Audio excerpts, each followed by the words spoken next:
Hey, comment ça va? Aujourd'hui, c'est pas la grande forme chez moi. Je me sens un peu mal. Donc, mais je tenais quand même à faire cette vidéo parce que ça me tenait à cœur de le faire. J'ai tout à l'heure vu cette vidéo qui m'a un peu choqué. Je t'invite à ce qu'on la regarde ensemble et qu'on puisse ensemble tirer des leçons et avancer. Je préfère prévenir, c'est un peu, comment, un peu route, comme ça. Donc, c'est une vidéo qui va peut-être réveiller des choses en vous. Donc, je préfère prévenir et m'excuser déjà pour ceux peut-être qui sont un peu sensibles à certaines choses ou autres.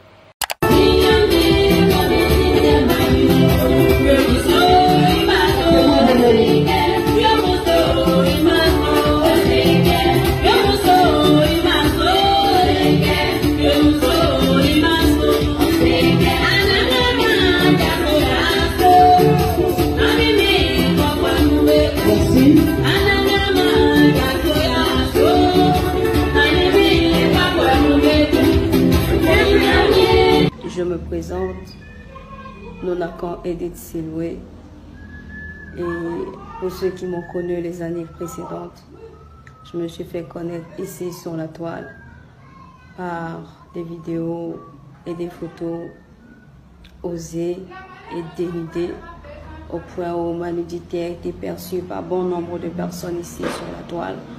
Et pour ceux qui m'ont connu personnellement, ils savent que ma vie à moi, c'était de l'alcool, la drogue, le sexe et l'argent. En gros, Nonakan, ma vie, c'était de la débauche et de la prostitution.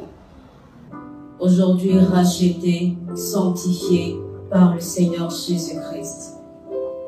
Alors, ma vie est la suivante. Étant issue d'une famille de 3 enfants, je suis la seule fille de mes parents. Et ayant atteint l'âge adolescent, ayant connu la joie de ce monde, les sorties, les amis et toutes ces choses, étant courtisée par des hommes, j'ai commencé à prendre plaisir à cette vie-là, à m'adonner à des hommes pour de l'argent. Et au fur et à mesure que je prenais du temps dans cette vie-là, j'ai décidé... Dieu est grand, mais le Satan n'est pas petit. 1 year later. Vous venez vous vendre dans la bendite populaire, on va vous vendre aussi. Donc, mes bébés, on me dit que pour se marier dans le milieu ecclésiastique, on ne doit pas avec son partenaire. Vous ne devez pas faire l'amour. Pourtant, moi j'ai vécu la vie.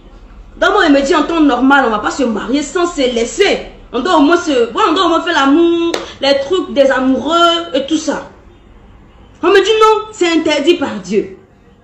J'essaye, le gars résiste. J'essaye, le gars résiste. On me dit non, c'est pas possible. Tu peux pas le faire.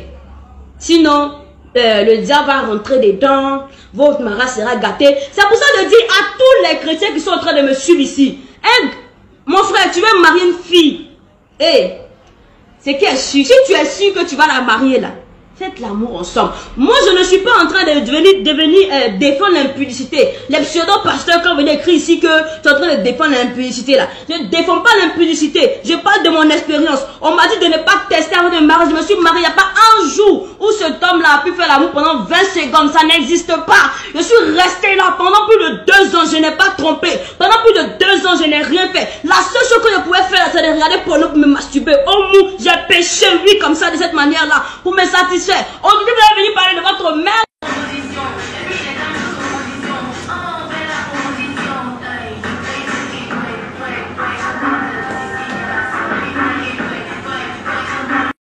Tu parles beaucoup, mais plus trop posé. Moi, tu vas bouger la tête comme si c'était un choix.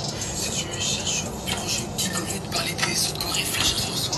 J'ai pas la télé, mais l'écran est le jour, mais les autres fait. Hello mes chéris goats. J'espère que vous allez bien. Là, tout à l'heure, on se met en live ensemble sur Instagram. Ça fait un bail. Après, voilà.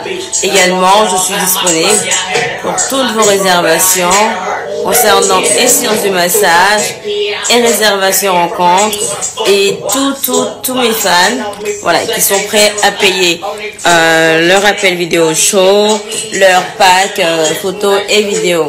Donc mes chéris, je suis disponible maintenant.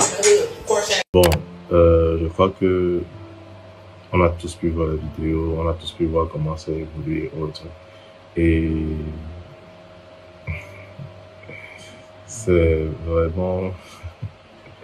Il y avait un commentaire sur la vidéo, si j'ai vu, il y avait un commentaire qui disait « Plus elle entre dans le monde, plus elle devient beau, c'est-à-dire plus elle devient belle. » On se pose des questions.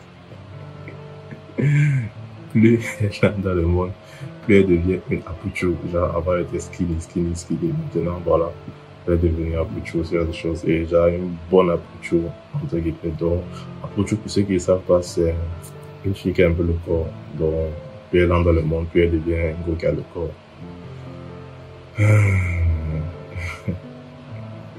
Avant que je donne mon avis, dis-moi un peu, toi, quelle leçon tu tires de cette vidéo? Mets-le en commentaire, ça sera bien. Avant que je donne mon avis, j'ai envie de demander de mettre pause et de me dire, toi, personnellement, quelle leçon tu tires de cette vidéo? Je te laisse le temps de mettre pause. C'est bon, tu as mis pause. Ok. J'aimerais vraiment qu'on essaie de se parler un peu les yeux dans les yeux et on essaie d'être vrai avec nous-mêmes. C'était pour dire que voilà, je suis dans la vidéo aussi, pousse les gens à ne plus, à s'éloigner de Dieu, à ci, à ça. J'ai envie de dire que vraiment, si quelqu'un veut s'éloigner de Dieu, c'est pas moi, mais dis quoi? C'est pas cette vidéo qui va le faire changer d'avis. S'il veut le faire depuis, il a décidé de le faire. Et bon.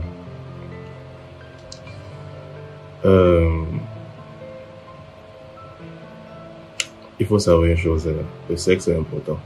Non, franchement, le sexe est important. Je sais qu'on ne le dit pas assez dans nos églises ou autres, mais le sexe est important.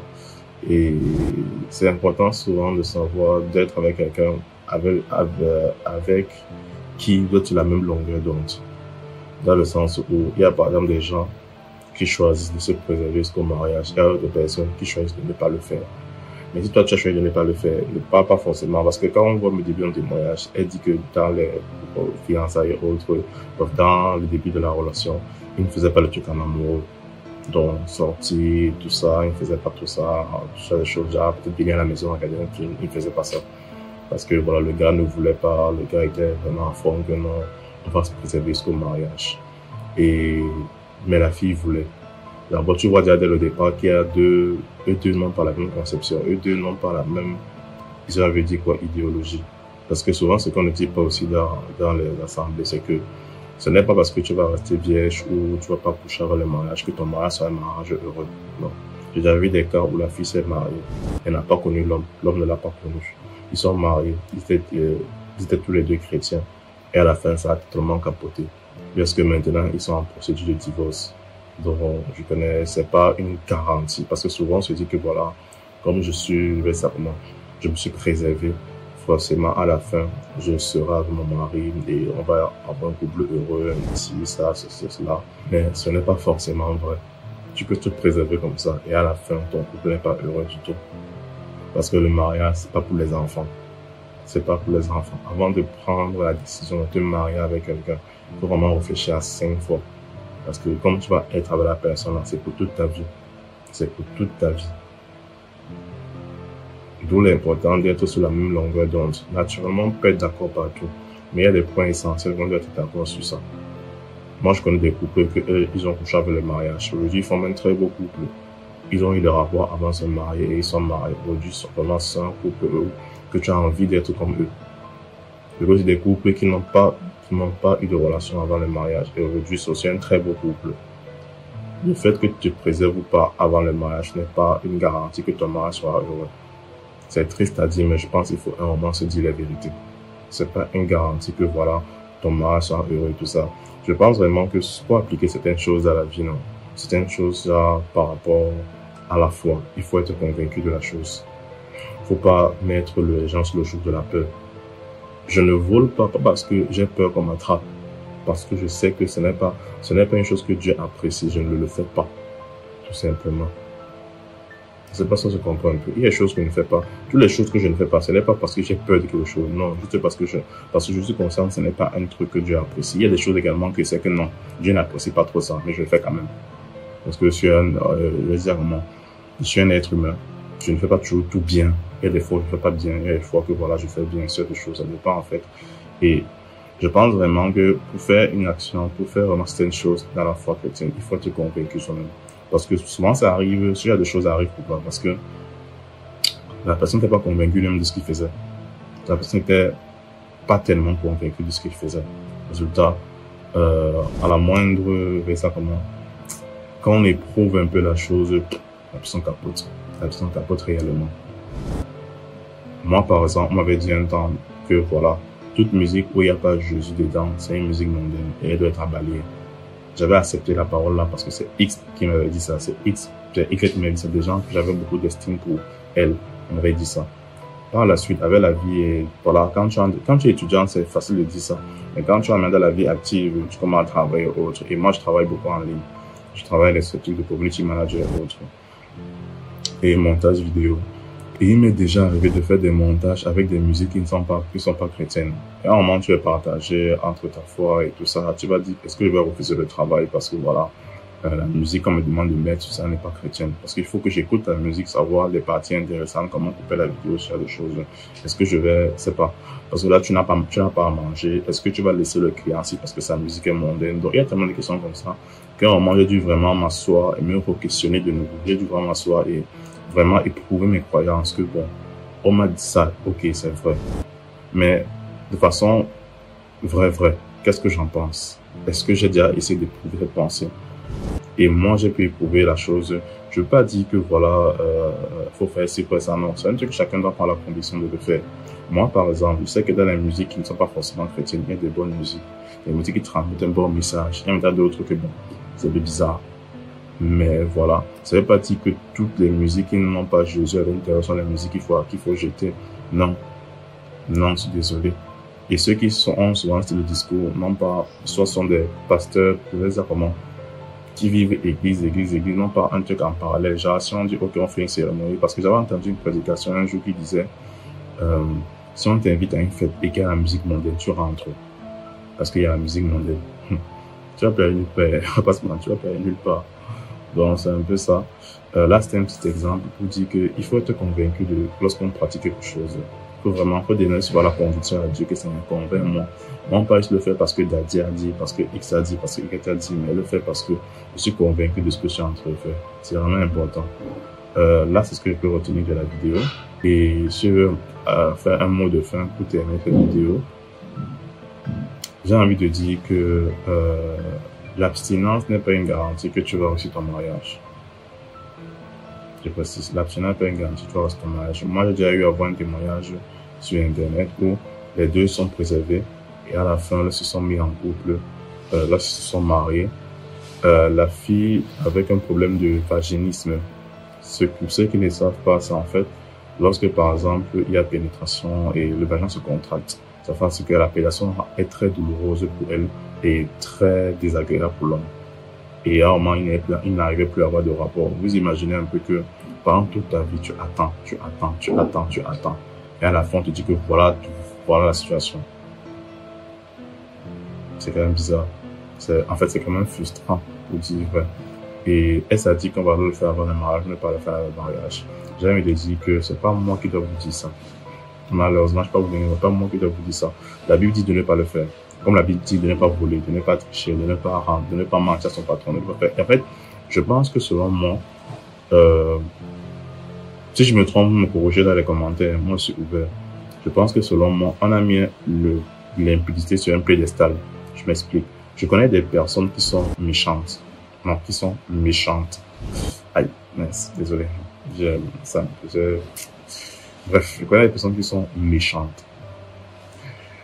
Tu vois une fille, moi je connais personnellement quelqu'un qui part dans des conférences pour femmes, qui part dans des séminaires, qui évangélise, et qui fait ci, qui fait ça, qui fait cela. Mais elle est très rancunière. Genre, même pour rien, elle peut te blacklister comme ça. On dit oui, elle est très rancunière. Elle s'est dit qu'elle n'est pas enfant de Dieu. J'aime dire que la réponse, elle est enfant de Dieu, mais elle a son défaut, son caractère et autres. L'idéal serait qu'elle change ça. Naturellement, tout le monde voudrait qu'elle change ça. Mais bon, on n'est pas dans le monde idéal. Je pense avoir déjà raconté que comment, une fois, quand j'avais pris de l'argent à quelqu'un et je n'ai pas pu rembourser dans les délais, c'était vraiment ce qu'on appelle un bishop, genre un frère qui prêchait vraiment, qui prêche l'évangile, c'était puissant et tout. La façon dont il m'a insulté le jour-là, il m'a dit les choses qu'il dit que c'est le frère ici qui me dit ça. Que même par la suite, je n'arrivais plus à le voir prêcher en tant que quelqu'un. Il commençait à donner des paroles et autres. Moi, j'étais genre, mon gars, il n'a pas même croire. Pour dire que, est-ce que ça veut dire qu'il est méchant? Est-ce que ça veut dire qu'il n'est pas enfant de Dieu? Non. C'est un être humain. J'ai compris que dans la vie ici, il n'y a pas de noir ou de blanc. C'est pas que les chrétiens sont blancs et les non-chrétiens sont noirs. C'est plus une nuance de gris. Genre, il est enfant de Dieu, mais il y a quand même des petits trucs qui font qu'ils sont pas vraiment gris. Et il faut le reconnaître. Maintenant, une des choses que je trouve souvent dommage, c'est quoi? Tu vas par exemple voir quelqu'un qui est hypocrite, qui parle mal des autres, qui est rancunier. Prendre quelqu'un, peut-être une fille ou un garçon qui a des rapports avec sa petite amie ou son petit copain, comme un moins que rien. Que vraiment, regarde l'autre là, il couche avec son copain, il couche avec sa copine, vraiment. Comment ils font ça? Ils sont moins que rien et tout. Genre, elle prend de haut, alors que c'est pas que tu es meilleur que elle, c'est juste que tes péchés sont différents du sien. Je veux vraiment rétablir cette vérité en fait, pour dire que c'est pas que toi tu es mieux que elle, c'est pas qu'il y a un péché plus grave que l'autre. La Bible dit que tous en péché sont privés de la gloire de Dieu. Il n'y a pas un péché qui est supérieur à l'autre, non. Tous sont des péchés et tous sont néfastes.